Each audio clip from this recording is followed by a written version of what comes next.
Greetings and welcome to the Progressive Christians podcast. We are the love your neighbor kind of Christians and not the storm the Capitol kind.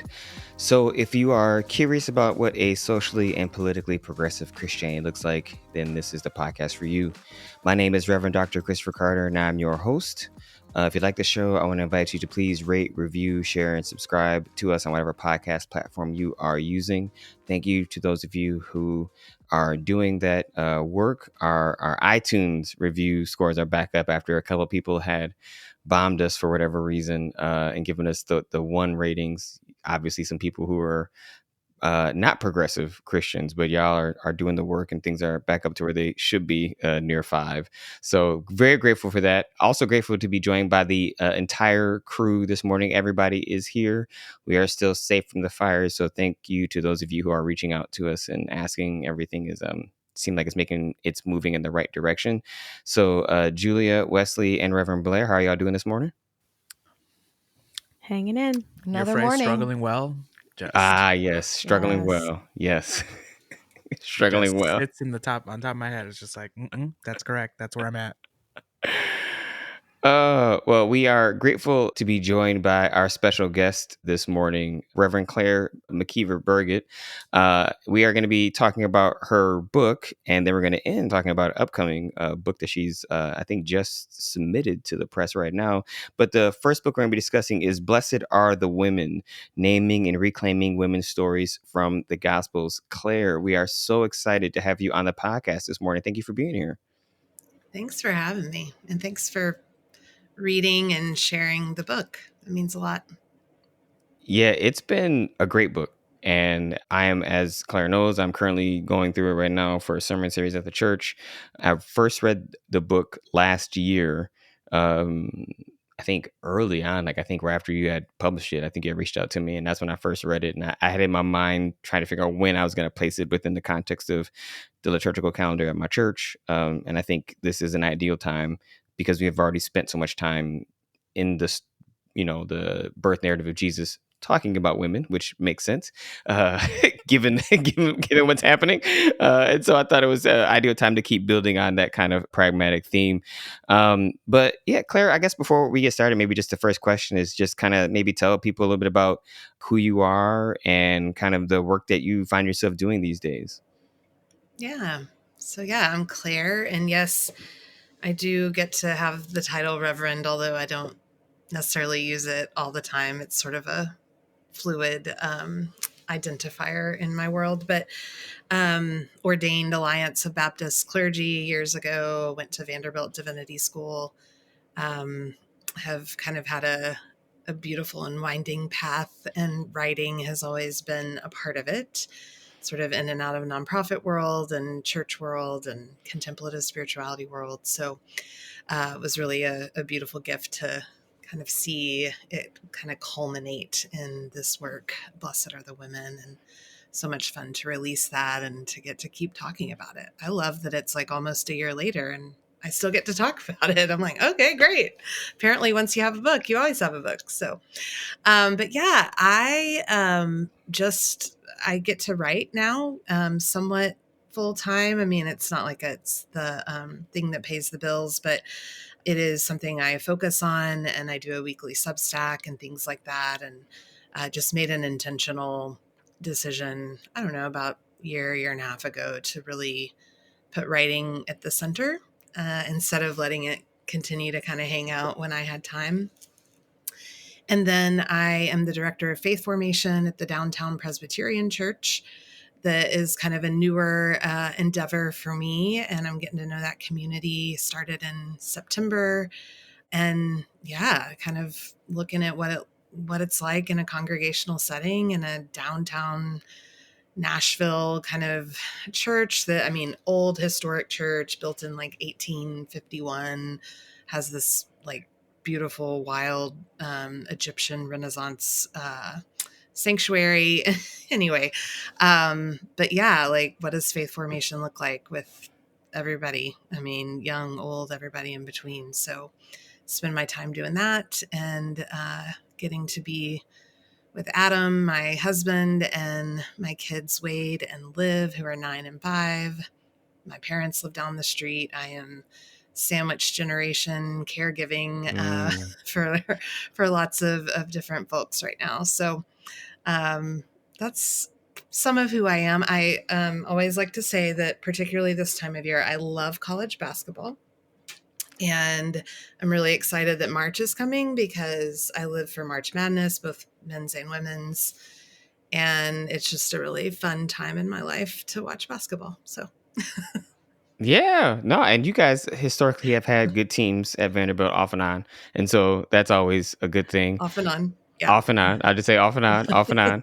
Uh, so I'm glad you actually mentioned kind of a little bit of your background in terms of the vocational journey you took, because there's parts of those roles like I actually can see woven in some of the stories you created actually as you were describing. I was like, oh, I see how that makes sense. But I guess the first question I have before I toss it over to the rest of the crew is kind of just what made you decide to like write this book? Because this is a very unique book, y'all, like in terms of Claire, you can say a little bit more about this in terms of like how you are really identifying these women characters in the New Testament, some of which are well known, some of which may not necessarily be well known, and giving them a voice, imagining right what they actually might be saying. Yeah, so just kind of what gave you the idea to just come up with this kind of a book like this?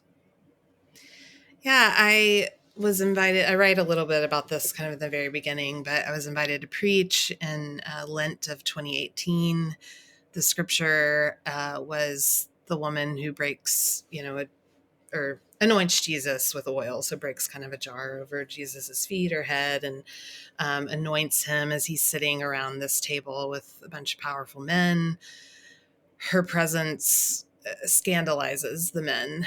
And I read it and I needed to preach on it at a kind of midweek service where I was working. And I just thought, what is her name? Why don't we know her name? And then what is her story? Like, is she, because in some translations she's called the sinful woman, some the forgiven woman. And I was curious, does she need to even be forgiven? Like what's going on here? And so I just sat down and I, through kind of creative writing, creative nonfiction, wrote her story. And the name that came to me that is hers is Eve, named after the first woman. And so then I preached that sermon. And I'm also a singer and love to sing. I've always sung in church choir. And so a song came to me as well that sort of in that kind of spoken word moment and preaching moment kind of gave the beginning and the end of the sermon, of the story, but that she wants Jesus to walk with her, which is an African-American spiritual. And so I offered this in this midweek chapel service, and it was really a profound moment for me because I just had this feeling where I'm never going to not preach like this again. Like, this is who I am. This is my voice. And thank God I'm, however old I was at the time and have found it. And okay, no going back. And so then from there, I just said, well, if Eve comes to me, who else's stories do we need to know? And so that was kind of how it all began. And I mean, that was in 2018 and this book didn't come out until 2024. So it had a long time to live and breathe in my mind, body, and spirit. And so it just took the time that it needed to take. And I wrote down kind of an outline and then, the other parts of the book that are really important to me that also were kind of in the beginning kind of iterations of this were that there would be connection to modern day woman-led work in the world. Like, how are we the hands and feet of Christ and of these women in the world, and who's doing the work now that these women were doing way back when, right? Because the work for me has been forever in the ways that we women show up for and with one another, but also for and with the world. No, that is beautiful. Thank you. I mean, I think and Blair, I'm sure you probably had this experience too. And I was going to toss it to you because I know you have a question. I think that is a good follow up. Those moments when you actually are preaching from that place where you feel the Spirit working within you and working through you and almost speaking for you is there's honestly nothing else I've not, it's hard to describe that feeling because you know it, like when it's happening. And yeah, it is undescribable to be in that place, to feel as though like this is what I'm called to do and this is how I know I'm called to do it. And I wish and pray that whenever I'm speaking, it feels like this. It doesn't always, because that's just not how the Spirit works. But when it does, you know that you're doing the thing that you feel called to do. So I think that's just a beautiful story. Blair, like I said, I was going to turn over you. Yeah, I was gonna. Your story, this idea that like Eve's voice came to you is so powerful. I got the chance to visit I guess it's a church at Magdala, which is a site in Galilee that they believe is the ancient city of Magdala, and the Catholic Church has built this church there, and it's a church dedicated to Mary Magdala and women of the Bible. And in the entrance, there's an atrium, and it has 8 pillars, and 7 of the pillars have names of women who are named in the Bible, who are disciples who walked with Jesus. And there's an empty pillar that stands for all of the unnamed women. And one of the most powerful experiences I've ever had in my life was standing around that pillar with the other women who were on this trip with me and just praying for those women, like, to be known to us. And so I really resonate with that story of like, oh, like she told me who she was, you know? And so in that light, your book is, I've never read anything structured like this before in church publishing. And so one, kudos for like incredible creativity. But for our listeners, Blessed Are the Women, this book, it's like part Bible study, part memoir, part creative fiction, preaching, imagination, poetry, and then also liturgy. Like you include worship. liturgy in this. Yes. And so I just wanted to know, like, I know sometimes we write what we need, but what kind of community, what kind of people were you imagining as you wrote this? Like, who did you hope would receive it, and what did you hope it would do for them? Yeah. I was imagining probably most close-in people like me who have done the work of deconstruction, like know what we don't believe, and really are longing for something to hold on to and to guide us in what we do believe. Why are we still here? Right? Like, why am I still a Christian? Why do I still identify with this deep and ancient faith? Well, because of the women. And that was the answer for me. And that was the answer, I think, for a lot of people, you know, my dear friends, but then also kind of beyond that. I think a little, like, really close to that, my children. I wrote this for my son just as much as I wrote it for my daughter. This is not a book for women. Women's stories are not only for women. I believe that when they are told and shared and with everybody, that's part of the work. That's part of the social justice movement. That's part of the good news. And so, you know, I'm like, hey, wait, read about, you know, Autumna, who's like bleeding and doesn't die, and know how powerful she is. Like, I want that for him. He's 9. He's not going to read this yet, but one day when he does, right? And then I think beyond that, I wrote it for just like people like my mom who have been in church forever and have been in mostly patriarchal, male-dominated churches and spaces, and yet have had this question or this curiosity or this longing to go, well, yeah, I mean, Mary's really cool and she says some really cool stuff, but like, am I allowed to like worship her or follow her? Like, or, you know, and so I think that was sort of the circle, as it were, that kind of was present with me in writing this. And really, though, I guess to be the most honest, I wrote it for myself. I mean, as you said, like we write what we need. And I think my real hope with this is that people would see what a woman-led faith could be. So my language and what feels most resonant and true for me is I am a follower of Jesus and the women whom Jesus followed. Like, it is very important to me to talk about, like, it's not just that like these women were like coming alongside and, you know, tending to Jesus's every need. I truly believe he followed them. He listened to them. There was like this community that really models for us how we can be, right, if we let it. And so that's my hope. My hope is that we would not refer to God as a man like ever again. And so if we have liturgies that help us do that, then great. And if I can just contribute my voice to that beautiful effort, then fantastic. So I hope that answers your question, but that's really where it comes from.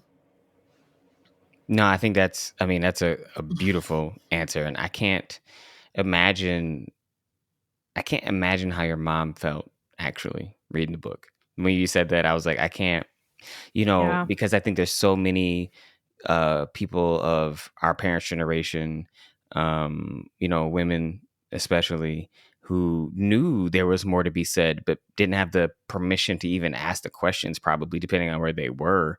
And I'm sure in so many ways, your work and your story and what you've written is an answer to her prayer, quite honestly, which that's really amazing. So hold that. Hold that. Wesley, I know you had a question that was kind of built more around some of the imaginative process as well. Totally. Yeah, I mean, I just want to say, like, I think I love the way you said that, like, we follow or model the women who follow Jesus, like as an example, because we have no problem in the Christian church sort of like venerating or modeling like after male characters that aren't Jesus. Like I'm just thinking about like the Barnabases of the world, Paul, how they're just like, Peter. yeah, they're just everywhere, but we don't That's have right. the same sort of engagement with the women in the Bible. So like, thank you for elevating that. And that's just a side comment. I think the thing that I wanted to ask you, so many of these stories feel very sort of lived in. They feel researched. They felt like you've sat with the idea of what it means to be a woman married into this structure where they don't have options in terms of survival. And so I think it's an incredible practice that just further humanizes them. But I think I'm wondering how do you get into the imaginative space where you're giving yourself the opportunity to wonder about all of the possible implications of decisions that these women are making? Because I'm thinking about how do we encourage people to step into this type of reflection, into this type of imagination, with, I think, stories that we've all grown up with, but we rarely give more attention than what's already on the page too. That's right. Yeah. So when I teach from this work and book, the first thing I have people do is touch their bodies, which everybody is very uncomfortable with. I mean, I don't want to say everybody, but typically I'm like, hands on heart if that feels good, but like if you can, like get one down there on your belly.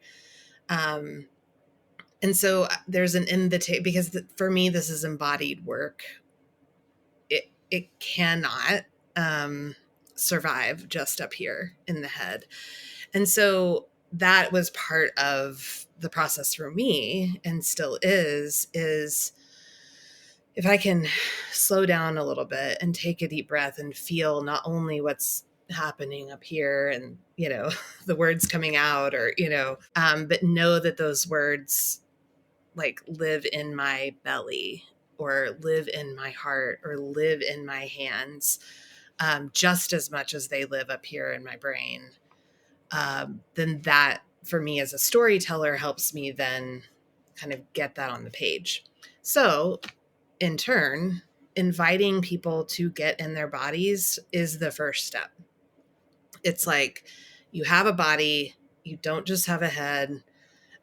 We're going to breathe with it. We're going to get, so I've written for this next book that's coming out. There's a guide at the end called Story as Spiritual Practice.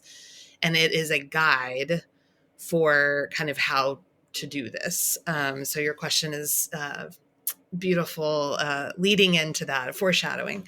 But like step by, and the first thing is like, get in your body. And I know it's easier said than done. And so that's why we have practices, right? We can like take a moment to just breathe before we read the text, or before, and then, it's getting really curious. Let's take time to be interested, right, in who these people are. As you said, like, we are just so often like, we're reading it really fast, and this is what, is in the sacred text. And so let's go from there.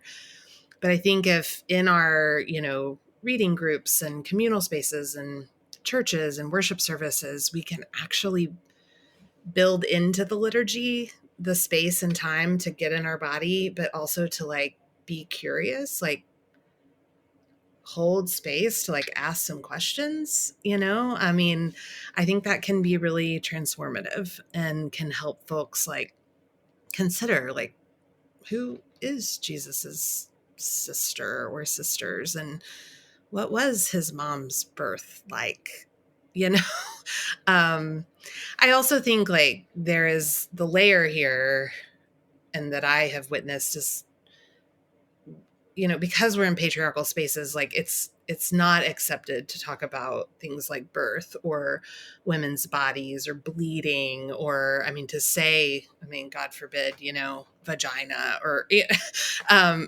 any of the actual body parts, like from the pulpit. Right. And so Yes. again, giving us the space and the time and the energy to actually sit with that discomfort is part of the spiritual practice.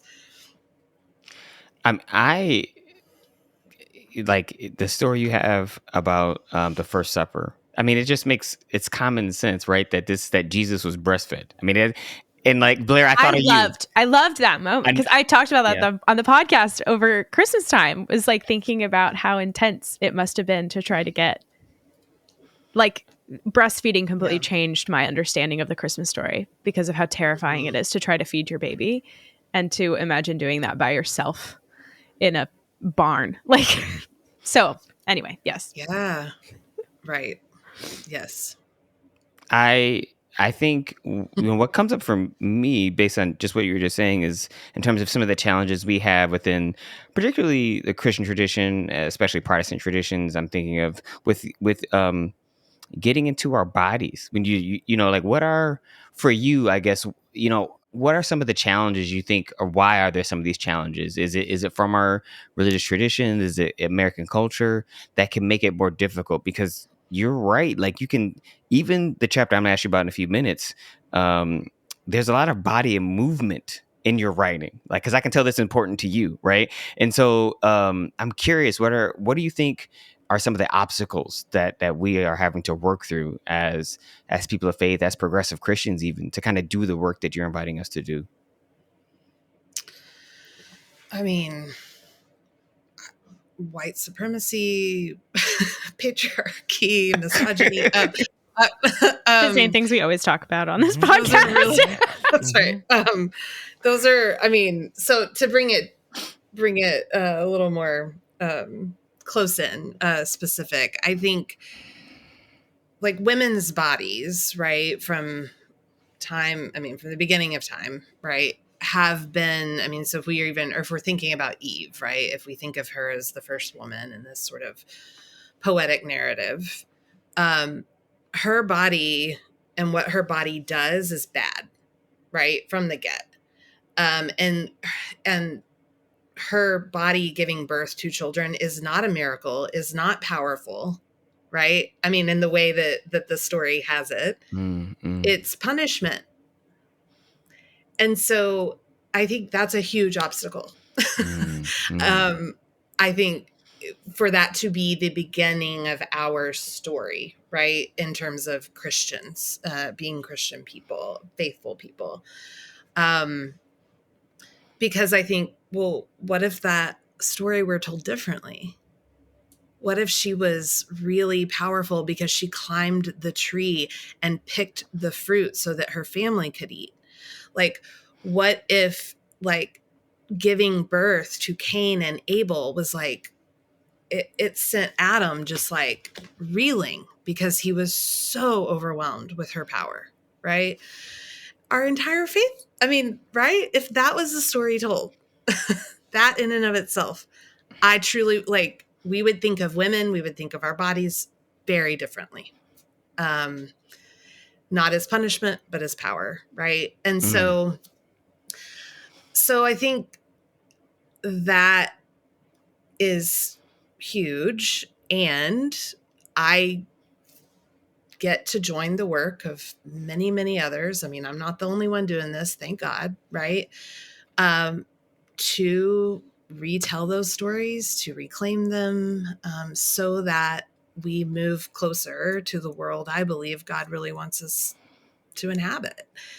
And so that feels, when I think about, Mary, it was so important to me to tell her birth story. I just couldn't, I mean, right. Like, I could have told a ton of stories about Mary. I mean, I could write a whole book of, 10 chapters on Mary, right? She's very prominent in the New Testament, but, and in the Gospels, but I, for me, had to start with the birth because of the body. And right, if then we take it to where Jesus's body is the one that is killed, crucified. I mean, it's his body, right? That the empire, right, is doing that. And so I'm like, her body bore it first, right?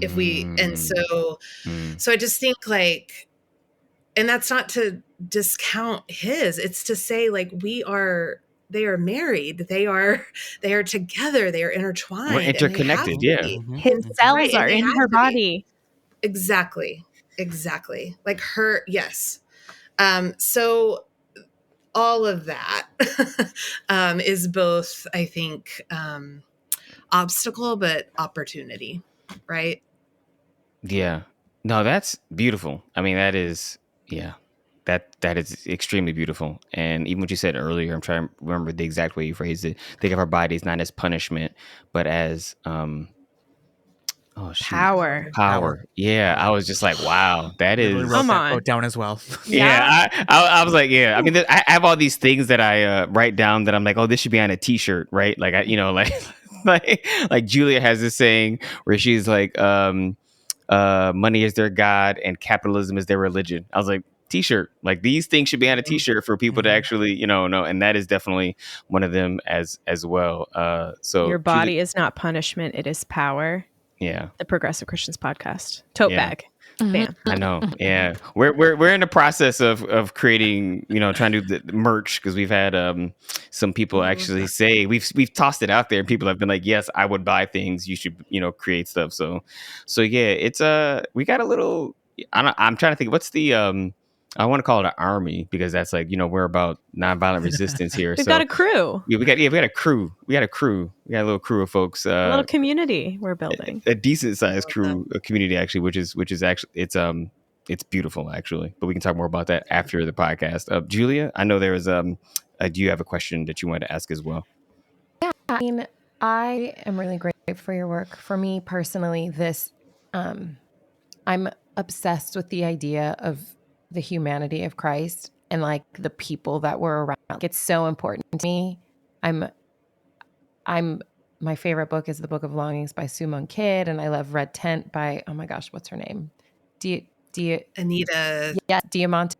Diamond. Yep. Diamond. Yes. Yeah. Mm-hmm.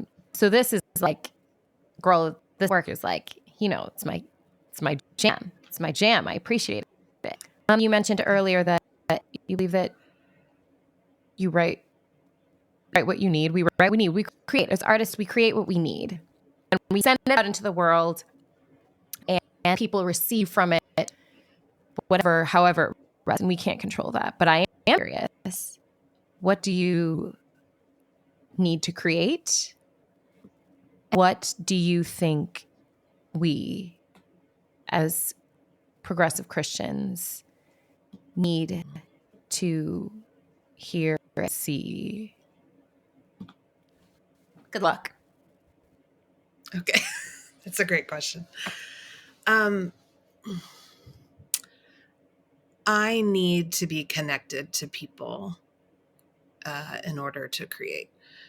I need to not live in a hole, and even though I would like that sometimes. I am an introvert, and so I enjoy, alone time and restoring my energy kind of in quiet spaces. And community is at the heart of my creative process and of my writing.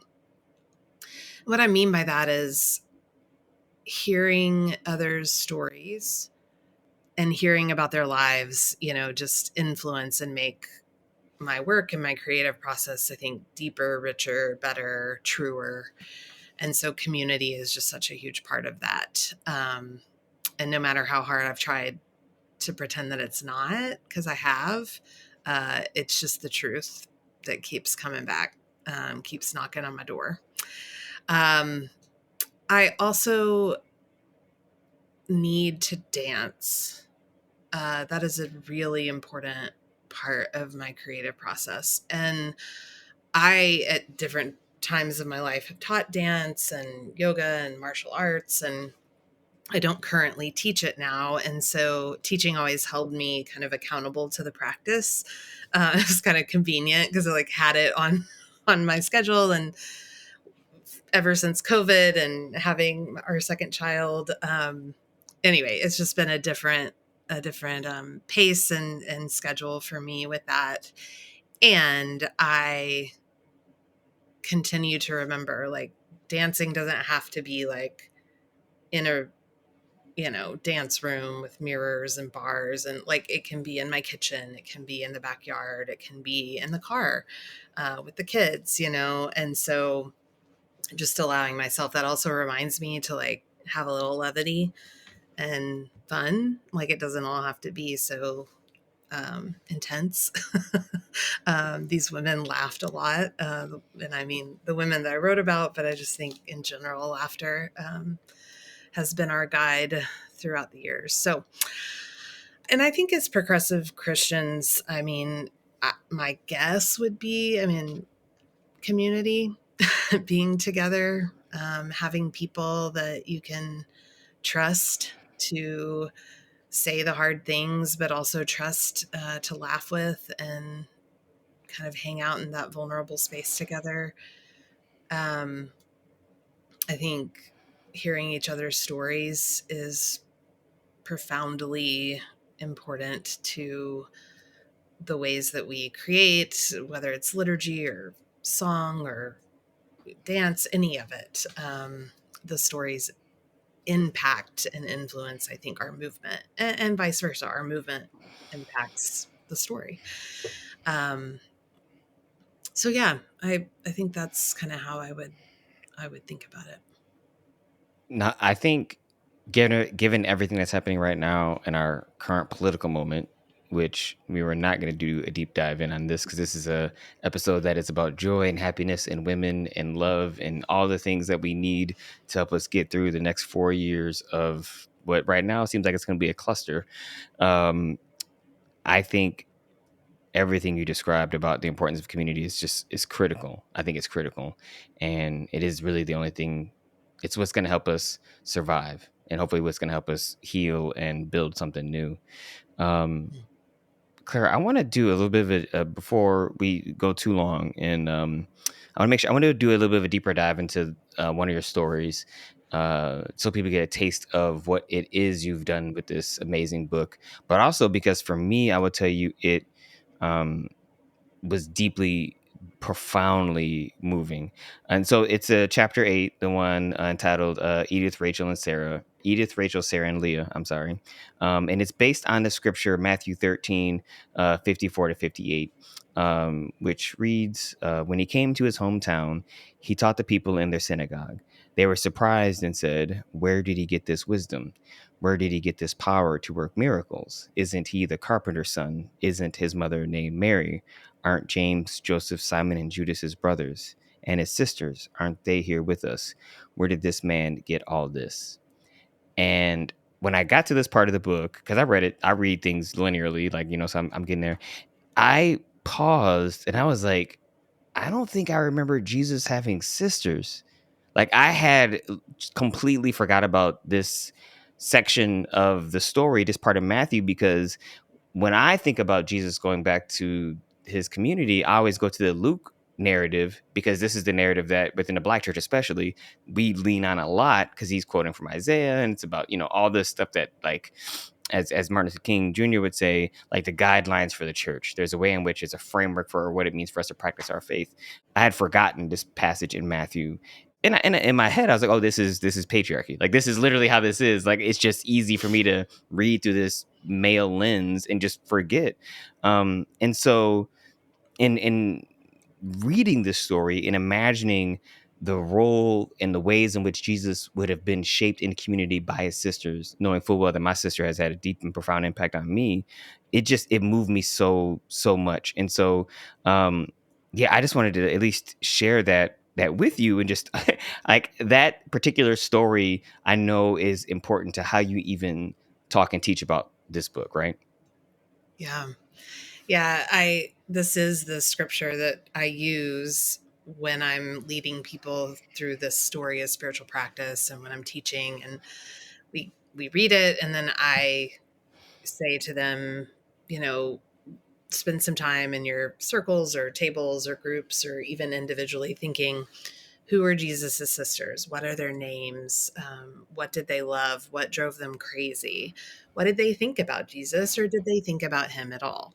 And that always gets a good laugh, and then I say the part of, yes, I'm a little sister, so I have an older brother. Like, this is personal for me. And, and then they have some time to think and play. And and then we come back together and we hear, like, what'd you name her, and what story did you give? And with certain groups, it's been a little more challenging than others, because that piece of really leaning into the imagination, getting curious about scripture, as we talked about, Wesley, like thinking beyond, and dreaming beyond, right? What is just on the page in front of us is challenging. And my hope is that I'm giving them an invitation to do it in this particular moment when I'm teaching, but also beyond, right? Like, how do we continue to take this work into the ways that we're reading and living with the living word? So with the sisters, I mean, to be really honest, like, it had skipped my awareness as well. It wasn't like for years I'd been thinking about Jesus's sisters. I mean, I grew up in, churches steeped in patriarchy. And I mean, I think in many ways it's in the air we breathe, unfortunately. And so we just continue to do the work of excavating it, right, from our bones and our bodies. And but a friend said to me, like, Jesus's sisters are like mentioned like once, maybe twice in the whole Bible. And I was like, I did not know that. No. And so then, as a sister myself, I just went straight there.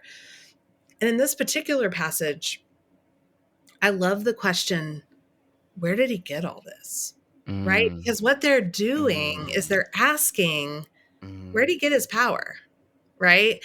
And they're trying to discount the sisters and the brothers and Joseph and Mary. I mean, isn't he the carpenter's son? Isn't he, they're trying to discount that.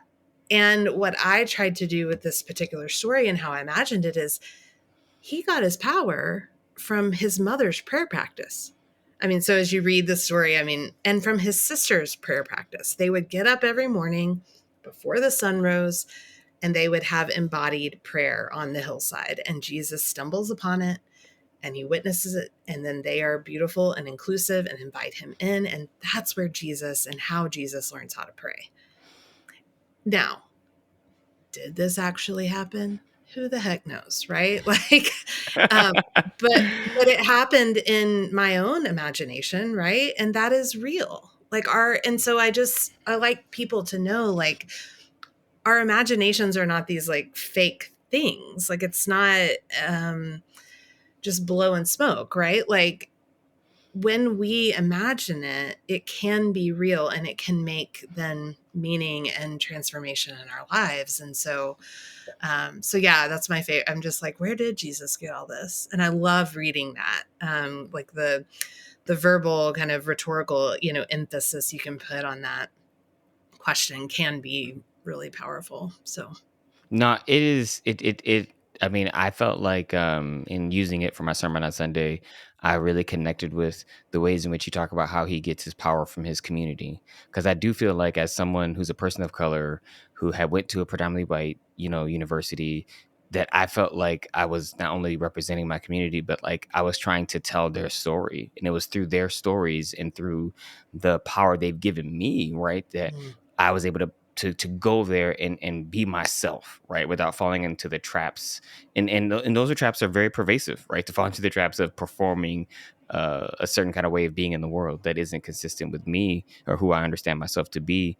I think one thing I'll say before I start wrapping up is, with respect to this story, I know, and I've mentioned in the sermon, like, many of us, if you're Catholic, you grew up with the idea of perpetual virginity, right? There's this reason why many of us, because for them, they would have thought that, as the story goes, Mary always was a virgin, and that these were Joseph's like stepkids, or these were his cousins or something like that. And it's to give Mary this, to retain a certain kind of purity and holiness for her. And then there's other traditions that talk about, that maybe he just had brothers, but didn't have sisters.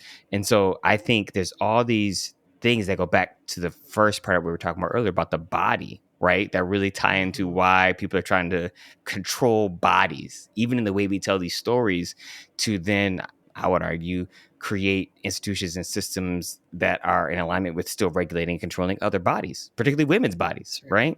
Yeah. Yep. Yes. No, it definitely, like I said, this story for me was really beautiful, and it moved me extremely, in part because I think it did remind me of how much I've learned from my sister.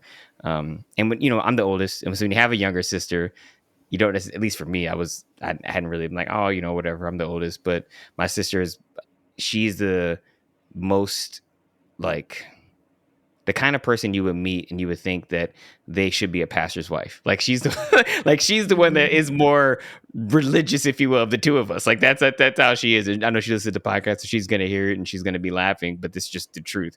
Like, people would have thought that she would grow up and marry a pastor. They wouldn't have thought that I would grow up and become a pastor. I would tell you that's not the way people imagined our childhood, or would have imagined us as we became adults.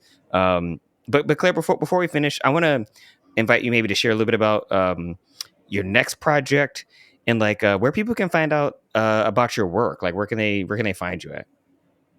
Yeah. So just at the end of 2024, the last day of the year, I turned in the manuscript for In the Beginning Were the Women, Matriarchs, Mystics, Wise Women, and Warriors in the Hebrew Bible.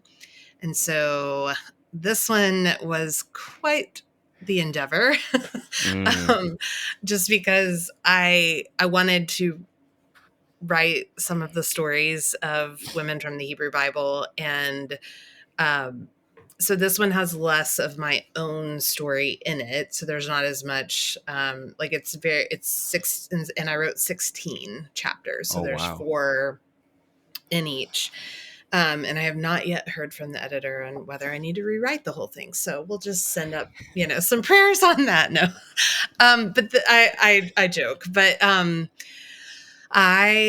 this one felt more difficult in some ways, just because I hadn't necessarily been living with it as long. The first one, I felt like I was writing it years before it actually made it to the page. And in some ways that's true with this as well. But also, I'm not as familiar with women in the Hebrew Bible, just given the fact that I'm a Christian and grew up Christian. Even though, yes, I know those scriptures are part of our sacred texts. And then there's also just a lot more women. Not a lot of them have names, and in comparison to men named, of course, it's still major disparity, but there are a lot. And so I tried to tell the stories of the matriarchs that we don't necessarily think of as the matriarchs. And look, I had a hard time reading the text. There's just so much conquering. There's so much enslavement there. It's tough. I don't know. There's just a lot. And I know that is true too in the New Testament, but this one, I don't know, just kept kind of hitting me in the face with some of those realities. And so I tried to be, of course, faithful to that and faithful to that work. But so I am excited about it because it's it's similar. And so every chapter is the same in that it has the woman's story, a liturgy that includes a contemporary connection. So I want us to understand that Beyonce can be one of our worship leaders and other contemporary songs, not just Beyonce, but beyond that. And I would fly at the loft. Julia would do Beyonce. Have you done Beyonce on a Sunday morning, Julia? We absolutely have. Yes. Absolutely we have. Good. That's what I was thinking. Yes. I wish I could come there regularly. And reflection questions, and then a public witness section that, because what I write in the first book is what good are our prayers on Sunday if they make no meaning in our lives on Monday. And so it's, that embodied work of being the hands and feet in the world that's so important. So that'll be coming out in the fall. I don't have an exact date yet, but as soon as I do, I will let y'all know. And the cover is out, which I'm happy to send to y'all after this. It's really pretty, and it looks like it goes well with Blessed Are the Women. So they will be, marketed together, which will be lovely. And then, I hang out most of the time these days on Substack. So it's Claire McKeever-Burgett, my lovely, beautiful, long name. I think .substack.com. But I think if you just go to the Substack app and write Claire McKeever-Burgett, you'll find me. But my Substack, I write weekly, and it's called Blessed Are the Women and Other Good News for All of Us.